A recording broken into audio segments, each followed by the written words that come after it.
Welcome back. सबसे पहले पाकिस्तान आप देख रहे हैं और कुछ चीज़ें जो हैं बड़ी नॉस्टैल्जिक होती हैं।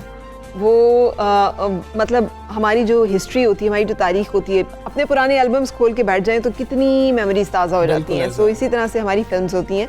और अब एक अहम इकदाम national arts council, Pakistan national council of arts का सामने आया है कि पाकिस्तान बनने के फौरी बाद से मुल्क में बनने वाली फ़ीचर फिल्मों को महफूज करने के लिए फ़िल्म आर्काइव्स बनाने का आगाज़ कर दिया गया। और PNCA के फिल्म डिवीजन के सरबराह एजाज गुल ने मीडिया को ये बताया कि फ़ीचर फिल्म आर्काइव के लिए 1947 के बाद से पाकिस्तान में बनने वाली हर ज़ुबान की जो फिल्म है उसको महफूज किया जा रहा है। हम अगर चीज़ें ढूंढें हमें नहीं मिलती हैं। आप यूट्यूब पर चले जाएं, कोई चीज़ मिल जाए तो वो नहीं मिल रही होती।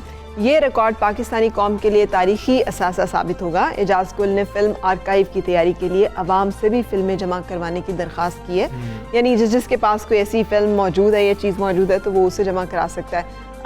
PNCA के सरबराह एजाज गुल के मुताबिक आर्काइव्स में शामिल की जाने वाली फिल्में Pakistan national council of arts की वेबसाइट्स पर भी मौजूद होंगी ताकि इस आर्काइव से फिल्म बीनों के अलावा फिल्मों पर तहकीक करने वाले जो हैं वो भी फ़ायदा उठा सकें। बहुत अहम जो है ये इकदाम उठाया गया। इसी हवाले से बात कर लेंगे Pakistan national council of art film division के सरबराह एजाज गुल साहब हमारे साथ मौजूद हैं। एजाज गुल साहब, गुड मॉर्निंग, अस्सलाम वालेकुम।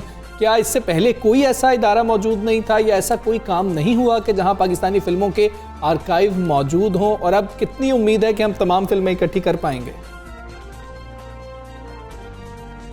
देखिए, पाकिस्तान में पहली फिल्म जो है वो 1948 में बनी थी, तेरी याद।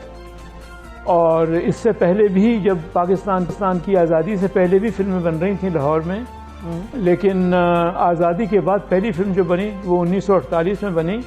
और तब से लेके अब तक तकरीबन 7,000 फिल्में बन चुकी हैं, उर्दू, पंजाबी, पश्तो, सिंधी।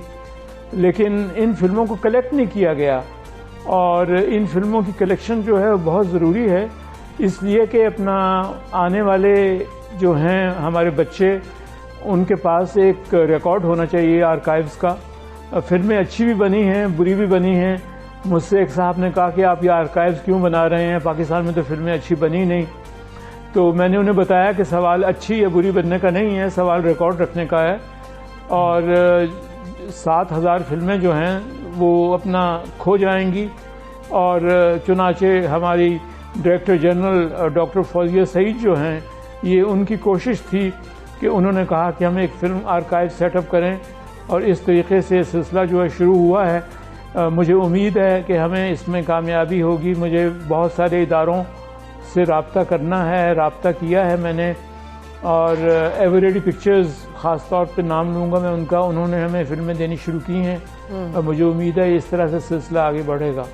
बिल्कुल सही। एवरेडी पिक्चर्स का तो सतीश आनंद साहब का एक बड़ा कंट्रीब्यूशन भी रहा है फिल्म इंडस्ट्री में। बहुत सारी फिल्म्स उन्होंने बनाई, फिल्म इंडस्ट्री में बड़ा उन्होंने काम भी किया डेफिनेटली एक प्रोड्यूसर के तौर पे। और भी बहुत सारे लोग हैं, क्या उनकी तरफ से भी इसी तरह से आपको वेलकमिंग रिस्पांस मिला है और उन्होंने भी कंट्रीब्यूट करने का आपको इंदिया दिया है?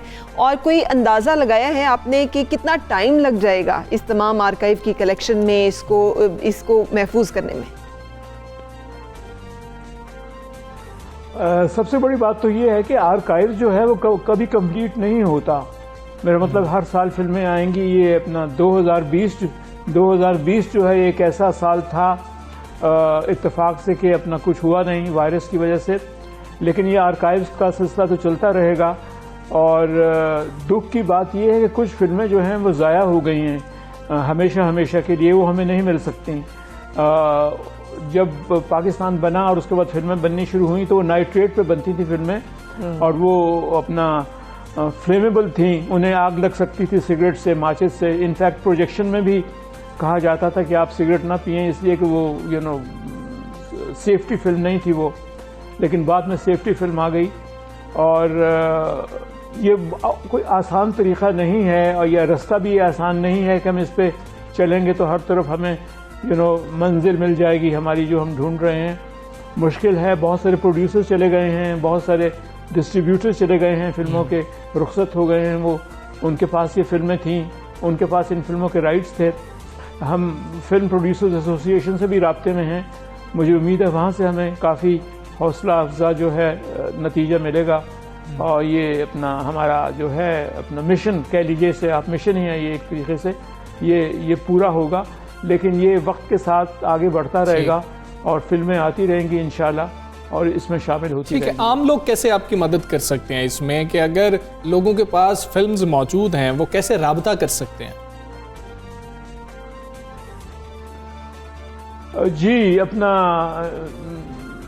बहुत अच्छी बात कही आपने। अपना हमें बड़ा हौसला मिला इस बात से आपकी। Pakistan national council of the arts जो है वो अपना ministry of national heritage culture and national heritage higher education सभी कुछ आ जाते हैं। शफकत महमूद साहब जो हैं हमारे वज़ीर हैं, और आप PNCA Pakistan national council of the arts से रब्ता कर सकते हैं इस्लामाबाद में। और सिर्फ यही नहीं बल्कि आप जहाँ भी होंगे हम खुद आपसे रब्ता कर लेंगे, आप बता देंगे कि हम यहाँ पे हैं। और हमारे ऑफिसेज़ हैं, लाहौर में भी है, कराची में भी है, तो हम खुद फिल्में जो हैं आपसे कलेक्ट कर लेंगे। ना सिर्फ ये बल्कि हम ड्यू क्रेडिट देंगे आपको, जिन्होंने भी फिल्में हमें दी हैं उनका नाम आएगा रिकॉर्ड पे, और आपकी वजह से ही वो फिल्म हमारे पास रहेगी। और वो जब तक वो फिल्म चलेगी, आपकी मर्ज़ी के बगैर तो नहीं चलेगी फिल्म, वो बहर कमर्शियल एग्जीबिशन नहीं है उसकी, वो हमारे पास रिकॉर्ड के तौर पे रहेगी, लेकिन आपका नाम हमेशा साथ चलेगा उसके। बिल्कुल सही, बहुत शुक्रिया। एजाज गुल साहब हमारे साथ थे। Pakistan national council of the arts, doctor Farid का ये इनिशिएटिव है, उन्होंने आर्काइव्स को महफूज करने का सिलसिला शुरू किया है, जिसमें पहले म्यूज़िक और अब फिल्म्स को जो है वो आर्काइव करने की बात की जा रही है, जो डेफिनेटली एक बड़ा कंट्रीब्यूशन है उस इंडस्ट्री के लिए जिसे कभी इंडस्ट्री माना नहीं गया, उन चीज़ों के लिए जिनको हमेशा एक सोर्स ऑफ एंटरटेनमेंट माना गया। और इतने फॉर्मेट्स इसमें चेंज हुए ना, आप देखिए पहले VCR होते थे, उससे पहले ग्रामोफोन, फिर वो टेपें चलती थी, फिर अब वो CDs आई हैं, फिर CDs भी ख़त्म हो गई, अब डिजिटल। तो इसमें बहुत सारा लॉस है चीज़ों का। बिल्कुल ऐसे ही है। और जिस तरह वो कह रहे थे कि बड़ा मुश्किल काम है, और कई ऐसी फिल्में या कीमती असासा जो हैं, हम असासा ही नहीं समझते, लेकिन ये बहुत कीमती असासा है जो ज़ाया हो चुकी हैं, अब हम उनको दोबारा से नहीं देख पाएंगे। मतलब हमजा, जैसे अगर मैं फ़र्ज़ किया PhD का जैसे सोच रही हूँ, तो मैं बड़ा विलिंगली करना चाहूँगी कि 70s की जो फिल्म्स थी, 60s की जो फिल्म्स थी, वो कौन से माशरे की डिपिक्शन कर रही थी, और वर्सेस जो बाद में ड्रॉप हुआ है सारा कुछ, उसने क्या रिफ्लेक्ट किया, और उनका असर सोसाइटी बताइए, सोसाइटी उन पे इफेक्ट कर रही थी। सो ये चीज़ें बड़ी इंपॉर्टेंट है टू अंडरस्टैंड सोसाइटी, उसका फाइबर, उसकी एवोल्यूशन, उसकी डेवोल्यूशन, तमाम चीज़ों को समझने। तभी हो सकता है अगर कोई डेटा मौजूद होगा तो कोई शख्स इस पे काम कर रहा होगा। हम अगर YouTube पे जाएं तो भारतीय हर मूवी हमें मिल जाती है, लेकिन पाकिस्तानी वो ड्रामे, वो मूवीज नहीं मिल रही होती हैं कि जो हमने बचपन में रिपीट पे भी देखे। मुझे अपने शोज नहीं मिलते, जो मैंने पुराने शोज किए हुए मुझे वो नहीं मिलते, क्योंकि डेटा जो है उसको नहीं महफूज किया जाता, आर्काइव्स का कॉन्सेप्ट नहीं है। अच्छा, मूव फॉरवर्ड। और कहते हैं कि अगर इरादे बुलंद हो तो जिंदगी में कोई काम नामुमकिन नहीं होता। इस बात को सही साबित कर दिखाया है कराची की 25 साला फ़ाइज़ा अली ने, जिन्होंने अपनी फैमिली के मौशी हालात को बेहतर करने और अपने शौहर का हाथ बटाने के लिए दस्तगीर के इलाके में छोटा सा फास्ट फूड सेंटर खोल लिया। बिल्कुल, इस काम में फ़ाइज़ा किन चैलेंजेस का सामना करती रही हैं, अब किन चैलेंजेस का सामना कर रही हैं, किरण खान हमें एक खुसूसी रिपोर्ट में बता रही हैं।